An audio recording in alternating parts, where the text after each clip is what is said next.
இது ரீஎடிட் பண்ணுறதுக்கு காரணமே என்னென்னா, உங்களுக்கு தெரியும் 11 வருஷத்துக்கு முன்னாடி இந்த படம் வந்து முதல் முறையாக அதிகமாக ட்ரோல் செய்யப்பட்ட ஒரு படம். இப்போது மணிரத்ன படம், சங்க சார் படம் எவ்வளோ பெரிய வேலை செஞ்சுருந்தாலுமே இதை சிக்காதவங்களே இல்லை. நம்ம ஒரு ட்ரை பண்ணுறோம், ஒரு முயற்சி எடுக்கிறோம், நல்ல படம் எடுக்கக்கூடாதுன்னு நினச்சி யாரும் எடுப்போமா? இப்போ சிலர் வந்து போகிறாங்க, டே நீ மறுபடியும் தோக்குறதுக்கு இன்னொரு தடவை ரிலீஸ் பண்ணுறியான்னு. இது வெற்றி தோல்விக்காகவே நான் யோசிச்சு வரல. இது ஒரு நாங்கள் விரும்பினோம். நீங்கள் எல்லாம் சொன்ன குறைகள், ஆடியன்ஸுக்கிட்டேருந்து வந்த ஃபீட்பேக் எல்லாம் வச்சு ஒரு எடிட் பண்ணியிருக்கேன். 2 hours 36 minutes இருந்துச்சு. அதில் ஒரு 36 நிமிஷம் குறைச்சிருக்கு. 2 மணி நேரம் படம்.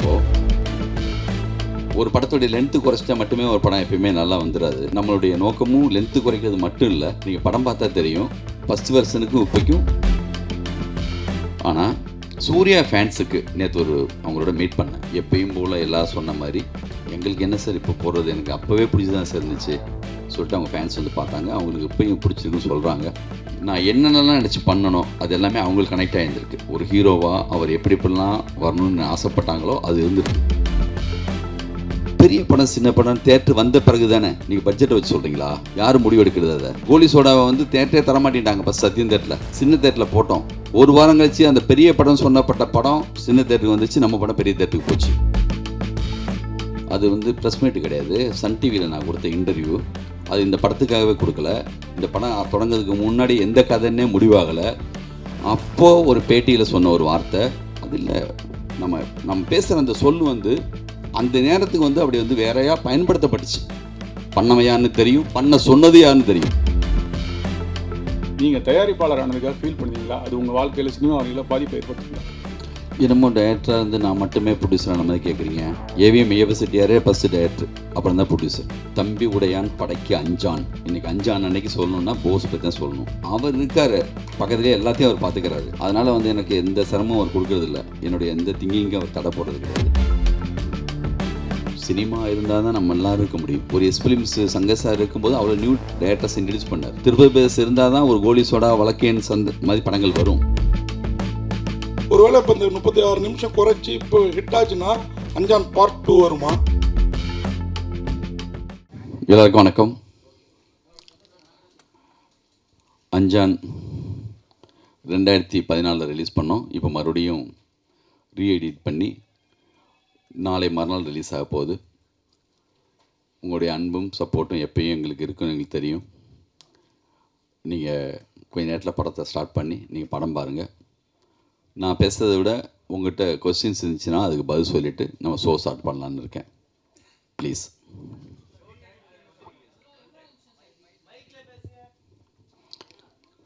யார் கேள்வி கேட்குறாங்களா? மைக் கொடுங்க அவங்ககிட்ட.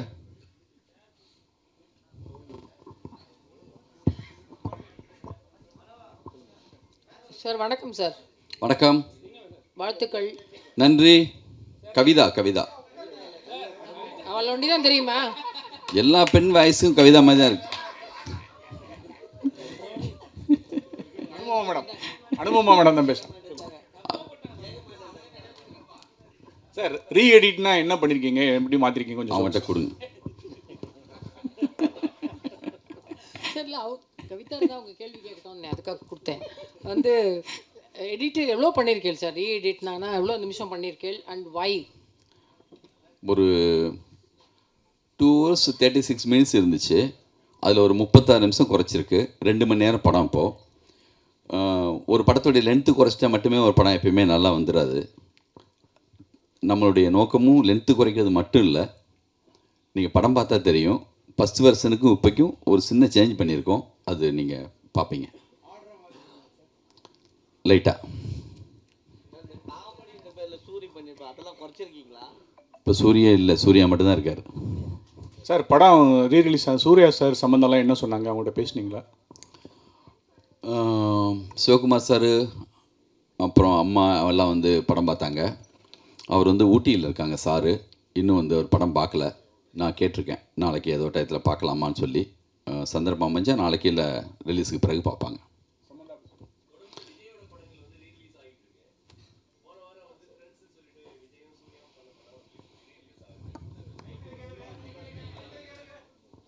அந்த கேள்வியை நானே சொல்லிட்டுமா?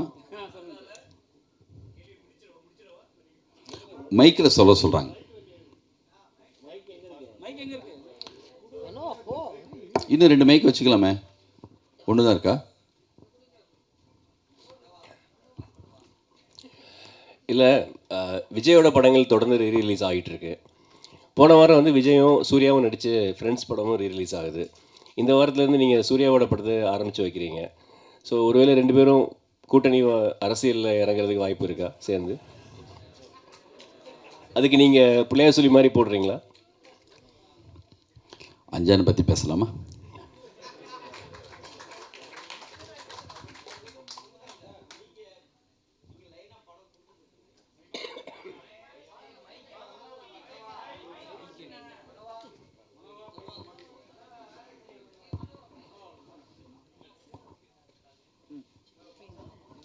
சார், நீங்களே பல படங்கள் கொடுத்துருக்கீங்க, ஹிட்டும் கொடுத்துருக்கீங்க. ஏன் இவ்வளோ கேப்பு? ஏன் இந்த படத்தை ரீரிலீஸ்க்கு வரணும்? அடுத்த புதுசாக நீங்களே இறங்கலாமே சூர்யா வச்சு. நம்ம கேப்புனா வாரியர் இப்போ தான் பண்ணோம், தெலுங்கில் பண்ணோம், தமிழில் டப் பண்ணோம்.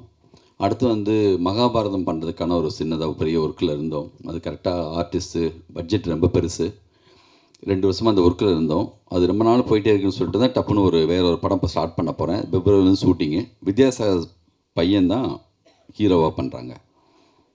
அது பிப்ரவரிலேருந்து ஷூட்டிங். உங்கள் பொண்ணு ஹீரோ வருமா? ஹீரோயின்? ஏன் அதை கேட்குறீங்க? உங்கள் பொண்ணு வாய்ஸ் பயங்கரமாக இருக்குது, டப்பிங் பண்ணுறாங்க. டப்பிங் பேசிகிட்டு இருக்காங்க. அவங்க விருப்பம் இருந்துச்சுன்னா எல்லா உரிமையும் உண்டு அவங்களுக்கு.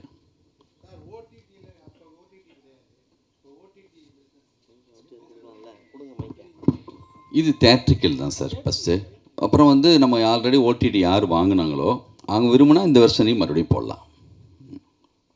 Sir good evening sir. வணக்கம். ஆனந்தம், ரன் இந்த மாதிரியெல்லாம் வந்து ஒரு சொசைட்டிக்கு ஏதோ ஒரு யூஸ்ஃபுல்லாக ஒரு ஸ்டோரி வருது சார். சூர்யா சார் இந்த படங்களுக்கு அப்புறமே வந்து வக்கீல் ரோலு, போலீஸ் ரோலு, இப்போ ப்ரெசண்ட்டாக இப்போ வக்கீல் ரோலாம் நடிச்சிட்ருக்கார் சார். இது வந்து ஒரு கேங்ஸ்டர் படத்தை இவ்வளோ வருஷம் கழிச்சு ரீரிலீஸ் பண்ணுறீங்களே சார், நீங்கள் வேறு மாதிரி ஒரு ஸ்டோரி எடுத்து பண்ணணும்னு திங்கிங் இருந்துச்சு சார். கேங்ஸ்டர் படத்தை ரிலீஸ் பண்ணுறதுக்கு அவர் என்ன சொன்னார் சார்? சினிமாவில் ஒரு பெப்பியான ஒரு மூடான நான் விரும்புகிற மாதிரியான ஒரு ஜாலியான ஒரு கேங்ஸ்டர்ஸ் படம். நான் படம் பார்த்துட்டு வந்துட்டு தேட்டரில் உட்காந்து படம் பார்த்தப்போ என்ன மாதிரி ஸ்டைலாக ஃபிலிம் படம்னு சொல்லி ஒரு ஆசையில் பண்ணுற மாதிரி எனக்கு வந்து அந்த மாதிரி கதை தோணுதில்லை. தோணுனா எப்போயாவது நம்ம பண்ணுவோம். இது ரீஎடிட் பண்ணுறதுக்கு காரணமே என்னென்னா, உங்களுக்கு தெரியும் 15 வருஷத்துக்கு முன்னாடி இந்த படம் வந்து முதல் முறையாக அதிகமாக ட்ரோல் செய்யப்பட்ட ஒரு படம். சிக்கினது நம்ம தான். ஓகேவா? இப்போது உண்மையாக ரசித்த ஒரு சிலர் இருக்காங்களா, எப்போ பார்த்தாலும் இந்த 15 வருஷத்தில் எங்கேயாவது என்னை மீட் பண்ணும்போது, ஏன் சார் இந்த படத்தை இந்த மாதிரி திட்டினாங்க, எனக்கு பிடிக்கும் சார், எனக்கு பிடிக்கும்னே தனித்தனியாக நிறைய பேர் சொல்லியிருக்காங்க. அதுமாதிரி சின்ன பையன் இருந்தான்னா, சார் இவன் 5 தடவை பார்த்துருக்கான் சார், என் பையன் உங்கள் படத்தை ஸ்டிக்கை வாயில் வச்சுட்டு இப்படி எடுப்பான் சார், சொன்னா கல்றா குத்திக்க போராட்டான்னு சொல்லுவேன் சார். நானே இந்த படம் யோசித்தப்போ, நான் சின்ன வயசாக இருந்தப்போ ஒரு படம் பார்த்தா என்ன மனநிலைக்கு பார்ப்பனோ அந்த மனநிலைக்கு தான் படம் பண்ணது.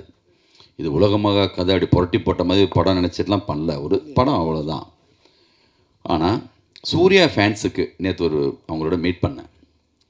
நான் என்னென்னலாம் நினச்சி பண்ணணும் அது எல்லாமே அவங்களுக்கு கனெக்ட் ஆகியிருந்திருக்கு. ஒரு ஹீரோவாக அவர் எப்படிலாம் வரணும்னு ஆசைப்பட்டாங்களோ அது இருந்திருக்கு. ரியலாக எனக்கு பிடிச்சது சார் சொன்னாங்க அவங்க, அந்த குட்டி பசங்க 11 வருஷம் கழிச்சு அவங்க உண்மையாக ரியலாக ரசித்த சூர்யா ஃபேன்ஸு இவங்களுக்கெல்லாம் தான் இந்த படம். எங்கள் திருப்திக்காகவும் அந்த காலகட்டத்தில் திருப்பதி பிரதர்ஸில் போஸ் மாதிரி ஒரு ப்ரொடியூசர் இல்லைன்னா இவ்வளோ பெரிய பட்ஜெட்டாக அப்போ படம் பண்ணியிருக்க முடியாது. மிகப்பெரிய பட்ஜெட் அப்போ சூர்யா சாருக்கு. பாம்பேயில் மட்டுமே 120 நாள் ஷூட்டிங், கோவா பாம்பேலாம் சேர்த்து.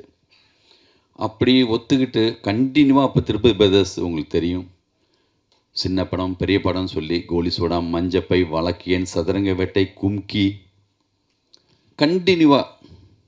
அதே காலகட்டத்தில் வந்து ரஜினி முருகன், எத்தனை படம், வேட்டை, அப்படி இருந்த ஒரு கம்பெனி ஒரு தொடர் வெற்றி கூட என்னென்னா ஒரு விதமான ஒரு கோபம், ஒரு வெறுப்பு, ஒரு பொறாமை, இது எல்லாத்தையும் கூட ஏற்படுத்தும். அதையும் தாண்டி நம்ம மேலே வந்து பேரன்போடு இருக்கிற ஒரு சிலர் இருக்காங்க.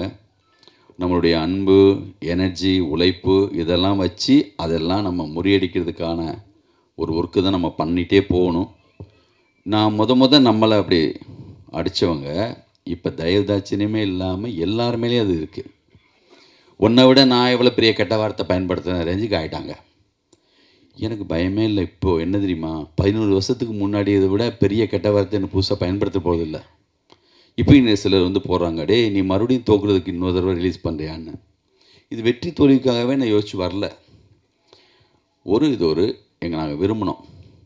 நாங்கள் ரொம்ப பிடிச்சி தான் இந்த படத்தை எடுத்தோம். ஒரு படம் நம்ம நினச்ச மாதிரியே 2 மாதிரி மாறலாம், ஆனந்த மாதிரி ஆகலாம், சண்டைக்கோழி மாதிரி ஆகலாம், நம்ம கையில் இல்லை.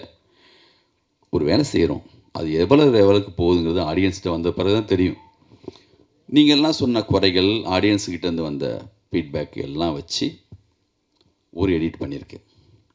ஒரு டைம் பத்தலை, அந்த நேரத்தில் டேட் போட்டாச்சு ஆகஸ்ட் 15ன்னு. யூடிவி ஒரு அக்ரிமெண்ட்டு போட்டு இந்த தேதியில் ரிலீஸ் பண்ணணுன்னு.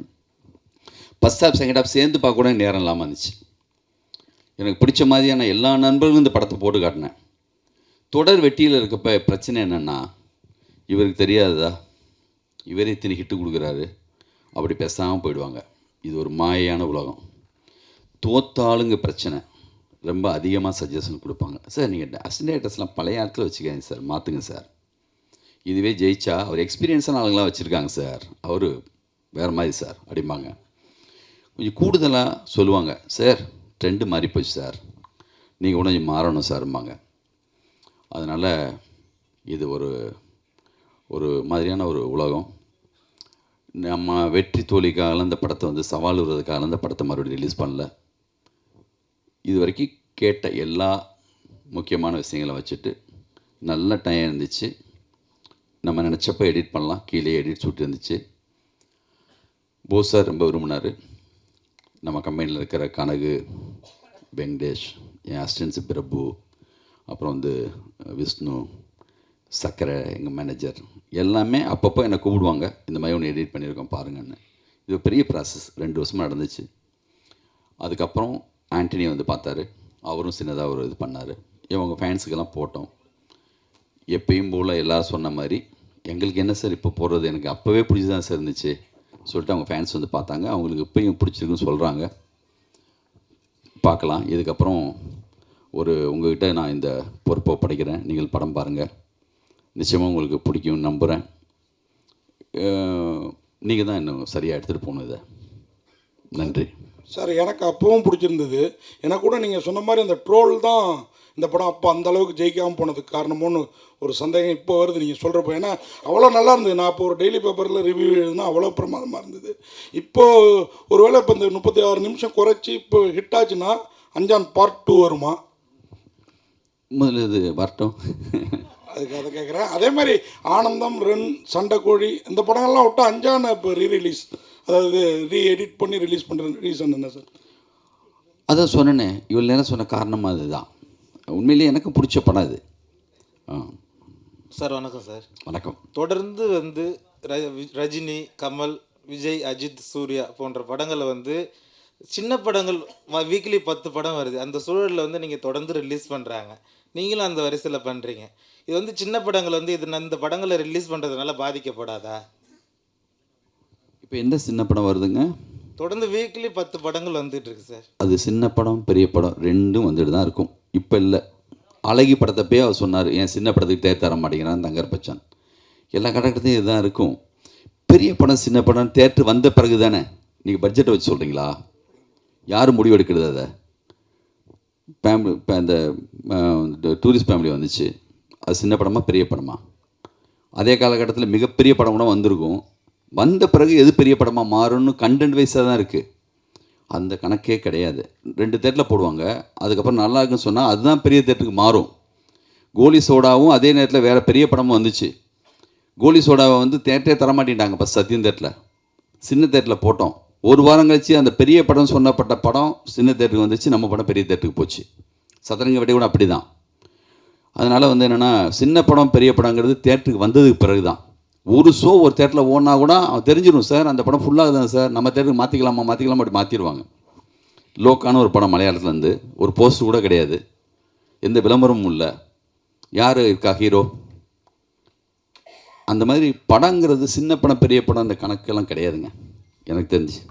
சார் இப்போ இந்த 36 நிமிஷத்தில் சூர்யா சார் போர்ஷன் அதிகம் குறைச்சிருக்கீங்களா, சமந்தா போர்ஷன் அதிகம் குறைச்சிருக்கீங்களா? அந்த கணக்கில் படத்துடைய கண்டென்ட் வைஸ் அதாவது நான் அந்த கணக்கில் குறைக்கல சார். இது வந்து படத்தை தாண்டி ஒரு சின்ன விஷயம் டவுட்டுக்காக தான் கேட்குறேன். சுபாஷ் சார் வந்து எலெக்ஷனில் போட்டிடுறாரு, ப்ரொடியூசர் கவுன்சில் எலெக்ஷனில் நீங்களும் போட்டிடுறீங்களா? அந்த எலெக்ஷன் வேணாம், இந்த எலெக்ஷன் வேணாம், 5 நாள் மட்டும். லிங்குசாமி சார்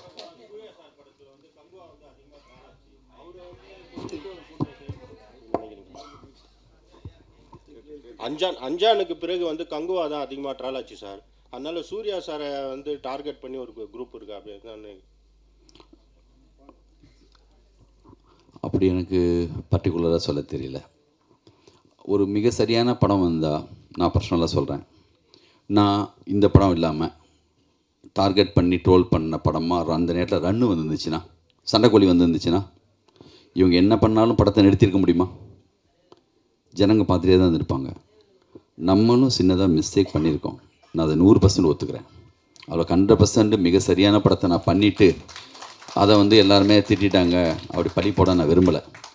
நம்ம சைட்லேயும் மிஸ்டேக் இருக்குது. அந்த மிஸ்டேக்கை அவங்க கண்டுபிடிச்சி இந்த பாருங்கள் அது சொல்லி பர்சனலாக எடுத்துகிட்டு போய் அவங்களுக்கு ஒரு சந்தோஷம் வேணும்ல. ஒரு ஆள் தொடர்ந்து ஜெயிக்கும்போது அவங்களால என்ன பண்ண முடியும், பாவம். அதனால் வந்து நானும் தப்பு பண்ணியிருக்கேன், அந்த தப்பை பல மடங்காக அவங்களும் ஆக்கிட்டாங்க. இப்போ அப்போது நம்மளை மட்டும் நினச்சோம், பேசாமல் ஒதுங்கி எல்லாமே வந்து யாரும் எதுவும் பண்ண முடியாது. எனக்கு சப்போர்ட்டாக வந்து வெங்கட் பிரபு கூட திட்டு விழுந்துச்சு. அப்போது இந்த மாதிரி காலகட்டத்தில் எனக்கு பிடிச்ச மிக முக்கியமான டைரக்டரை அப்படி அடிக்கும்போது கூட நானும் உள்ளே போய் எந்த சப்போர்ட் பண்ண முடியாது. ஏன்னா முகம் தெரியாதவங்களோட எப்படி சண்டை போடுறது. இப்போது மணிரத்ன படம், சங்கர் சார் படம் எவ்வளோ பெரிய வேலை செஞ்சுருந்தாலுமே இதை சிக்காதவங்களே இல்லை. எல்லாருடைய மரியாதையையும் ஒன்றும் இல்லாமல் ஆக்கணும், இன்னும் பெரிய வார்த்தைகளை பயன்படுத்தணும் அப்படின்னு நினைக்கிறாங்க. இந்த நெகட்டிவிட்டி வந்து தயவு செஞ்சு சினிமா இருந்தால் தான் நம்ம எல்லோரும் இருக்க முடியும். ஒரு எஸ்பிலிம்ஸ் சங்கர் சார் இருக்கும்போது அவ்வளோ நியூ டைரக்டர்ஸ் இன்ட்ரடியூஸ் பண்ணார். திருப்பதி பேஸ் இருந்தால் தான் ஒரு கோலி சோடா வழக்கேன் மாதிரி படங்கள் வரும். மெட்ராஸ் ஆக்ஸ் இருந்தால் அவர் கொஞ்சம் படங்கள் பண்ணுவார். நல்ல சரியான மனநிலையில் இருக்கிற, சரியாக சினிமாவை நேசிக்கிற அவங்க இங்கே இருக்கணும் கண்டிப்பாக. எல்லா படமும் நல்ல படம்னு உலகம் மொத்தம் எந்த டைரக்டருமே எடுத்ததில்லை. நம்ம ஒரு ட்ரை பண்ணுறோம், ஒரு முயற்சி எடுக்கிறோம், நல்ல படம் எடுக்கக்கூடாதுன்னு நினச்சி யாரும் எடுப்போமா? இந்த வேலையை மட்டும் ஸ்கிரிப்டு சொல்லாமல் காசுக்காகவோ பணத்துக்காகவோ ஒரு நிமிஷம் கூட ஒரு ஷாட் கூட யாராலையும் எடுக்கவே முடியாதுங்க. நாங்களே ஏமாந்துடுறோங்க. உங்களை ஏமாத்துறதுக்காக நாங்கள் படம் எடுக்கிறதில்ல. ஒரு டயத்துக்கு பிறகு எனக்கே படம் போட்டு பார்க்கும்போது தெரியும். அதனால் வந்து என்னென்னா நம்ம கையில் அது இல்லை. அது ஒரு மேஜிக். அது அமைஞ்சு அப்படியெல்லாம் வரணும். அப்படி வர்ற படங்கள் வந்து 100% போயிடுது. இந்த மாதிரி சில படங்கள் வந்து அப்படி ஆகுது. பார்க்கலாம். இந்த வாட்டி ரிலீஸ் பண்ணுறோம்ல, இது ஒரு அனுபவம். இது வெற்றி தோல்வியெல்லாம் தாண்டி அந்த நான் சொன்ன அந்த லிஸ்ட்டில் இருக்கிற அவங்களுக்காக அந்த படம் அதான். சார்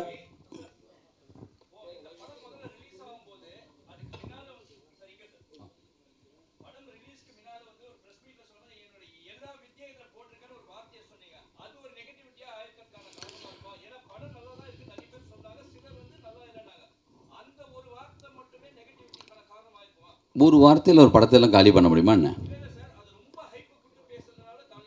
அது வந்து ப்ரெஸ் மீட்டு கிடையாது. சன் டிவியில் நான் கொடுத்த இன்டர்வியூ. அது இந்த படத்துக்காகவே கொடுக்கல. இந்த படம் தொடங்கிறதுக்கு முன்னாடி எந்த கதைன்னே முடிவாகலை. அப்போது ஒரு பேட்டியில் சொன்ன ஒரு வார்த்தை, அதை எடுத்து பயன்படுத்திக்கிட்டாங்க. அதை எடுத்து அவங்க வந்து யூஸ் பண்ணாங்க, அவ்வளோதான். மற்றபடி வந்து ஒரு விட்டேத்தியாக ஊர்லேருந்து வெட்ட வெளிச்சமாக யாருமே தெரியாத வந்த ஒரு ஆளுக்கு கான்ஃபிடண்ட்டாக ஒரு வார்த்தை சொல்கிறதுல என்ன தப்பு? உங்கள் பாயிண்ட் ஆஃப் வியூ ஓவர் கான்ஃபிடண்ட்டாக இருக்கலாம். எனக்கு கான்ஃபிடென்ட்டுங்க. நான் சொல்லுவேன், பேசுவேன். சாதாரணமாக சின்னதாக ஒரு பத்திரிக்கைக்காரனாக இருந்து வந்து இவனுக்கு என்ன முன்னாடியே வந்து ரெட் கார்பெட் ஒடிச்சு வா சினிமாவுக்குன்னு யாரை கூப்பிட்றாங்களா? இப்படி ஒன்றுமே இல்லாமல் வந்து செய்கிற எல்லாருக்குமே டி ராஜேந்தர் பேசும்போது உங்களுக்கு ஓவர் கான்ஃபிடன்ட் மாதிரி தெரியும். இங்கே எல்லா டைரக்டருக்குமே அப்படி ஒரு அது இல்லாத யாருமே வந்து கிரியேட்டராகவும் டைரக்டராகவும் இருக்கவே முடியாது. ஏன்னா எத்தனை பேர் வர்றாங்க, எவ்வளோ பேர் ஜெயிக்கிறாங்க இங்கே? ஏன் அதுக்கு முன்னாடி ரன்னு ஆனந்தெல்லாம் பண்ணலையா? சண்டைக்கோழி பண்ணலையா? சண்டைக்கோழின்னு சாதாரண ஒரு ஹீரோ வச்சு அவ்வளோ பெரிய கிட்டு கொடுக்கலையா? அது இல்லை. நம்ம பேசுகிற அந்த சொல் வந்து அந்த நேரத்துக்கு வந்து அப்படி வந்து வேறையா பயன்படுத்தப்பட்டுச்சு. பண்ணவன் யாருன்னு தெரியும், பண்ண சொன்னது யாருன்னு தெரியும்.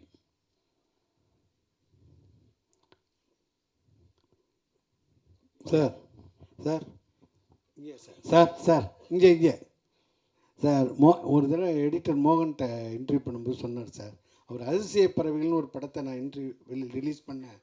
அது வந்து சரியாக போகலை. உடனே இன்டர்வலுக்கு அப்புறம் உள்ளது முன்னாடி போட்டு இன்டர்வலுக்கு அப்புறம் பின்னாடி போட்டேன், ஆர்டரை மாற்றினேன். அதனால் அது சக்ஸஸாக போய் கலெக்ஷனில் ரொம்ப சூப்பராக போச்சுன்னு சொல்லியிருந்தேன். அதே மாதிரி அந்த ஜிம்கான வேலை இதில் பண்ணியிருக்கேன் சார். நீங்கள் பாருங்கள், இவரை நான் மறக்கவே முடியாது என் லைஃப்பில். இவரை மறக்கவே மாட்டேன் என் லைஃப்பில். என்னுடைய முதல் விமர்சனம் ஆனந்தத்துக்கு இவர் கண்ணீர். இவர் தாரதாரையாக இவர்கிட்ட வந்து பொங்கி அழுத கண்ணீரை வந்து நான் வந்து நம்ம நடிகர் சங்கத்தில் இருக்கிற தேட்டரில் நானும் இந்த படம் என்ன செய்ய போகுதுங்கிற ஆர்வத்தோட அந்த படத்தை அப்போல்லாம் வெற்றி தோல்வியை பற்றி நான் கவலையே பட்டதில்லை. ஒரு படம் பண்ணுறோம், என்னோடய உணர்வுகளை சொல்கிறேன், அந்த மூடோடு தான் நான் அந்த படத்தை எடுத்தேன். அந்த படத்துக்காக போய் உள்ளே உட்காந்து பார்த்துட்டு இருக்கும்போது சைடில் திரும்பி பார்க்குறேன், இவர் தேம்பி அழுதுட்டுருக்கார். இல்லை, அந்த படம் பார்த்துட்டு அழாமல் இருந்தாங்கன்னா அவங்க வந்து மனசே இல்லைன்னு அர்த்தம். மிக சரியான படத்தில் வந்து சரியான கண்ணீர் வந்து தான் தீரும். அது எனக்கு பெரிய சிம்டம்ஸ், எனக்கு இவர் அழுதது. என்னங்க அப்படியா? முழுக்கவும் அப்படி சொல்லிட முடியாது.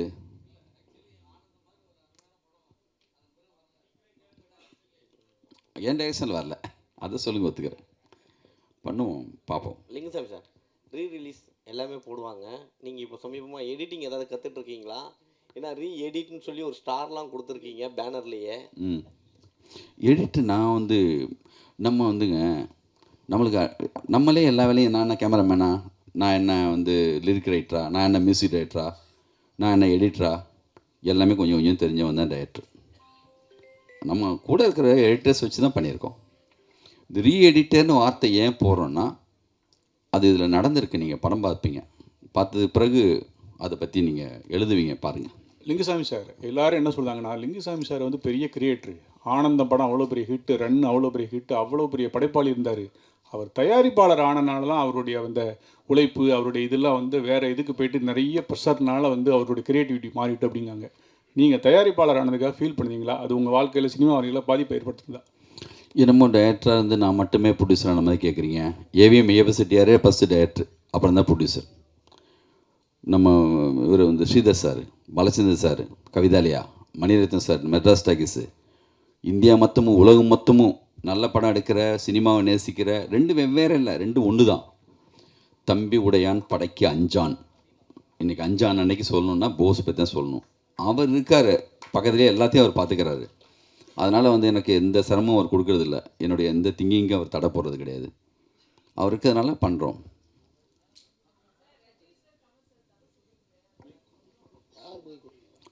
ரஜினி சார், நானா? நான் எங்கே சொன்னேன்? கவிதா, நீ எந்திரிச்சு நல்லா சத்தமாக கேளுங்க. சத்தமாக கேட்கல.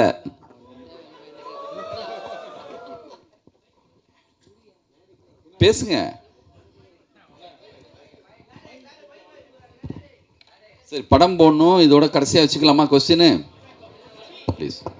சார், நீங்கள் வந்து ரஜினி சாருக்கும் கமல் சாருக்கும் கதை சொல்ல போகிறதா ஒரு தகவல் இருந்துச்சு. அவங்கள வச்சு படம் பண்ண போகிறத பற்றி உங்களுடைய கருத்து என்ன? இப்போ வரக்கூடிய யங் டைரக்டர்ஸ் பார்க்கும்போது என்ன தோணுது உங்களுக்கு?